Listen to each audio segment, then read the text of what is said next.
Galera, sério, em uma luta de verdade, quem ganha? De um lado, Satoru Gojo, o homem que nasceu com 6 olhos e a técnica limitada. Nosso prodígio galã absurdo, que maldições e feiticeiros se escondiam só de saber que ele existia. E por muitos, o protagonista de Jujutsu. Ryomen Sukuna, 4 braços, 2 rostos, viciado em carnificina, corpo perfeito pro Jujutsu. O rei das maldições, o mais forte de todos os tempos. Um monstro tão fora da escala, que séculos depois, ninguém chegou perto do que ele era. Esses dois, o limite máximo do que o universo Jujutsu Kaisen podia produzir. 68 anos depois dos eventos de Shibuya, nosso garotinho que um dia foi apenas o recipiente do rei das maldições, surgiu como algo que nenhuma palavra conseguiria descrever. E aí vem a pergunta que tá fazendo a minha e a sua cabeça pirar. E se Yuji Tadori, de módulo, enfrentasse Gojo e Sukuna ao mesmo tempo, quem venceria? Antes de você responder, vem comigo, tá? Vem comigo. Porque a resposta parece óbvia, mas não é. Ambas as situações são inimagináveis, até agora. Porque hoje eu vou te mostrar exatamente por que essa luta é muito mais complicada do que parece. Fica até o final, porque o vencedor vai te surpreender. Para essa análise fazer total sentido pra você, vamos colocar exatamente onde Gojo e Sukuna estavam no seu auge. Gojo não era só um feiticeiro mais forte da era moderna e bonitão. Ele era uma força geopolítica. O próprio Kenjaku, com sua mente brilhante, preferiu um plano absurdamente complexo para selar o Gojo do que simplesmente enfrentá-lo. Sukuna, por outro lado, atravessou a era Heian inteira como se fosse um passeio. Na era moderna, mesmo fragmentado em dedos espalhados pelo Japão inteiro por séculos ainda, ele ainda era o padrão pelo qual todo o poder era medido. Quando ele finalmente voltou à ação, feiticeiros de todos os níveis, especial, 1, 2, 3, simplesmente tomaram head com ele. A luta desses dois em Shinjuku foi talvez o evento mais equilibrado de toda a obra. 5 confrontos de domínios. A diferença entre a vitória e a derrota foi decidida em 0,01 segundos, meus amigos. E sabe o que isso significa para nossa análise de hoje? Significa que Gojo e Sukuna são iguaizinhos em poder, individualmente. E quando vocês colocam os dois no mesmo lado da balança, a gente não tá só somando forças. A gente tá criando uma máquina de guerra onde tudo é possível. Onde qualquer fraqueza é coberta pelo outro. Mas beleza, porque antes de falar sobre o que eles fazem juntos, vamos falar o que o Yuji se tornou. E aí que o negócio pega fogo. Quando Yuji reapareceu no capítulo 19 de módulo, a primeira coisa que ele fez foi usar a manipulação de sangue. Só que não foi do jeito que o Chozo usava, simplesmente. Não foram 3 projéteis. Não foi sangue perfurante basiquinho. Foi uma técnica que se dividiu em dezenas de projéteis simultâneos, atingindo cada pessoa dentro do prédio inteiro. Feiticeiros experientes, shimurianos, os alienígenas, sabe? Todos neutralizados instantaneamente. E o detalhe mais incrível disso, ele fez isso sem matar ninguém. Esse nível de controle é algo que o próprio Chozo, mestre da manipulação de sangue que foi nos apresentado, nunca chegou nem perto de alcançar. Logo em seguida, um shimuriano tentou a sorte. Yuji nem se moveu, tá? Usou desmantelar para criar uma barreira entre a sua mão e o machado desse shimuriano. Parou o ataque sem tocar no objeto, sem nem olhar pro cara. Depois, aplicou o flash negro tão violento que esse shimuriano saiu batendo por vários prédios até desmaiar. Mas o momento que realmente define o Yuji no módulo acontece em Tóquio. Espíritos amaldiçoados tomaram a cidade. Yuji ergueu a mão e lançou um desmantelar em toda a área, sendo um ataque gigante. A escala daquele ataque era comparável ao roxo do Gojo e às chamas divinas de Sukuna. Ataques que antes eram considerados o ápice do poder destrutivo de Jujutsu, agora são movimentos casuais do Yuji. Ele nem parecia cansado, tá? E o Mahito, então, a maldição que quase matou o Yuji em Shibuya, que manipula almas com o toque, que expande domínios em segundos, o Yuji derrotou ele sem mover um dedo do lugar onde estava. Fatiou o espaço inteiro mais rápido do que o Mahito conseguiu reagir. A luta durou segundos. Então sim, o Yuji de módulo é o feiticeiro mais poderoso que já existiu no universo de Jujutsu Kaisen. Ele supera Gojo, ele supera Sukuna. A escala de poder bruta, e 68 anos de experiência contínua sem selamentos, nem pausas, nem nada do tipo. O domínio completo do desmantelar, manipulação de sangue, flash negro à vontade, operação acelerada pela fisiologia dele de pintura da morte. Tudo isso coloca ele num patamar que nenhum dos dois chegou. E é exatamente aqui que a análise deveria terminar, com uma vitória fácil pro Yuji. Só que não, porque tem um problema grande. Estamos falando de 2x1, não 1x1. Primeiro, uma pergunta simples. Quando o Gojo enfrentou Sukuna em Shinjuku, qual era a maior fraqueza do Gojo? O infinito, certo? A barreira que para qualquer ataque pode ser atravessada com uma amplificação de domínio ou o próprio corte mundial, como a gente viu. Se alguém usasse esses domínios, essas técnicas, contra o Gojo sozinho, ele teria que resolver o problema na hora. Agora, coloca o Sukuna de duplinha, o rei pode atacar quem tentar usar uma amplificação de domínio, forçando o oponente a escolher entre manter a técnica ativa ou se defender do próprio Sukuna. A fraqueza do Gojo some completamente. E o contrário também é válido. Sukuna não tem uma defesa automática como o Gojo. Ele precisa reagir ativamente a cada ataque. Mas com o Gojo do lado, o infinito vira escudo. O azul pode até puxar o oponente pra longe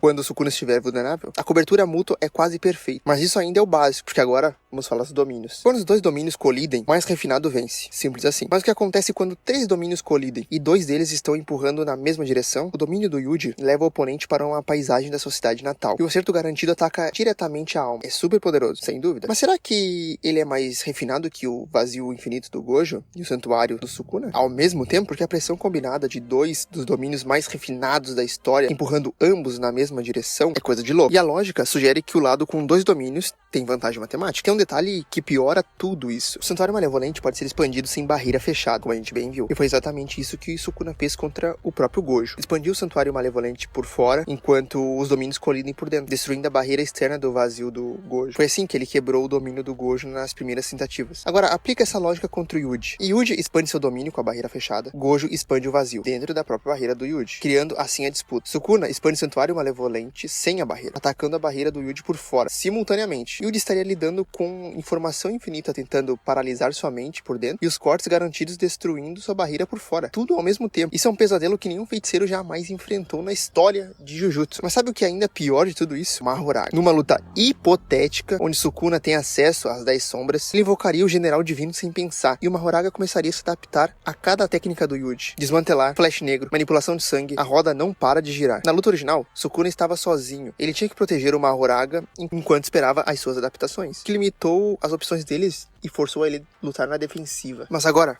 coloca o Gojo do lado. O infinito protege Mahoraga enquanto a roda continua girando. O azul e o vermelho mantêm o Yuji à distância e o general evolui em tempo real. E aqui está a virada mais cruel de toda essa análise. Esses dois são gênios de combate num nível que a palavra gênio nem faz sentido, né? Vamos ser sinceros. O Gojo improvisou uma nova variação do roxo no meio da luta contra o Sukuna. Inventou uma técnica nova, super complexa, sobre a pressão máxima. Sukuna, então, aprendeu o corte mundial observando o Mahoraga por um momento. A adaptação ia acontecer uma vez e replicou com a técnica própria. Se esses dois tivessem tempo para coordenar estratégias antes da luta começar, as combinações seriam infinitas e o Yuji saberia disso. Tá, beleza. Chegamos até aqui e agora tudo que eu te mostrei na parte anterior é real. O pesadelo dos domínios, a cobertura mútua, o Mahoraga evoluindo em tempo real. Tudo isso existe e tudo isso é um problema sério pro Yuji. Mas tem algumas coisas que essa análise ainda não colocou na mesa. E é onde a balança começa a pender de vez. Primeiro ponto. Os ataques casuais do Yuji em módulo são comparáveis ao roxo e às chamas do Sukuna. Pensa bem, o Gojo precisou se explodir junto com o Sukuna para acertar o roxo. Foi um ataque de último recurso, que quase matou os dois. O Sukuna usou a chama de depois de uma luta intensa, uma carta que ele não consegue usar várias vezes. E o Yuji lança técnicas desse nível sem parecer minimamente cansado. Se cada ataque normal do Yuji equivale a isso, quantos roxos o Gojo consegue aguentar antes de colapsar? Mesmo com os 6 olhos? Segundo ponto, flash negro à vontade. O Omi é o único nisso. O flash negro exige aplicação de energia amaldiçoada dentro de um milésimo de segundo do impacto físico. É considerado um milagre quando acontece. Feiticeiros de elite passam a carreira inteira sem saber o que é isso. O Yuji faz quando quer. Isso significa que cada soco tem 2,5 vezes mais poder que qualquer ataque normal. A qualquer momento, tá? E matematicamente falando, isso não é multiplicação, tá? Não é 2 vezes e meia. É potenciação. Um soco normal que valeria 10 não vira 25. Vira mais de 300. Terceiro ponto. 68 anos de experiência contínua. Gojo viveu o quê? Aproximadamente 30 anos? Passou boa parte sem oponente à altura. Vamos ser sinceros. Sukuna tem 1000 anos de existência, mas dormiu em dedos espalhados pelo Japão a maior parte do tempo. O Yuji tem 68 anos de combate real, constante, sem pausa, e sendo o feiticeiro mais forte do mundo. A experiência prática dele pode ser superior às dois combinados. E quarto ponto, talvez o mais importante de todos, o Yuji foi o receptáculo do Sukuna. Ele sentiu a energia amaldiçoada do rei dentro do próprio corpo. Viu o Sukuna lutar de uma perspectiva que ninguém mais teve. Conhece o santuário malevolente porque está gravado no seu próprio corpo. Treinou com o Gojo, aprendeu os fundamentos de domínio com o Kusakabe, estudou as técnicas do Satoru Gojo, né? Ele sabe exatamente como os dois lutam. Conhece os padrões, conhece as fraquezas, conhece os limites. Enquanto isso, Gojo e Sukuna teriam que descobrir do zero tudo que o Yuji desenvolveu em 68 anos. A diferença de informação é gigantesca. Então, quem venceria?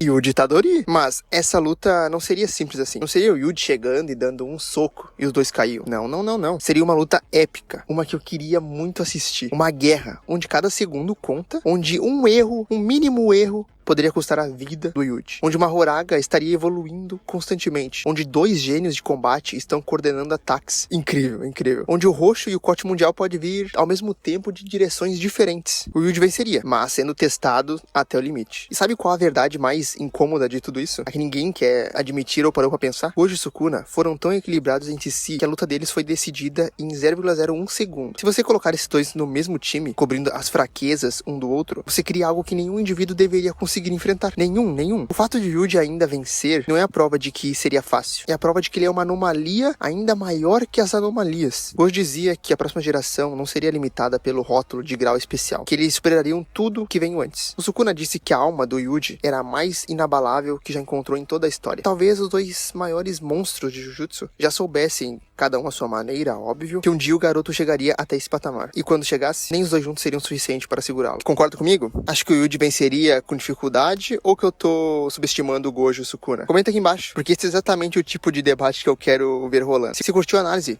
deixa o like e se inscreve para ajudar o canal, tá bom? Porque tem muito mais conteúdo assim vindo por aí. Valeu, tchau!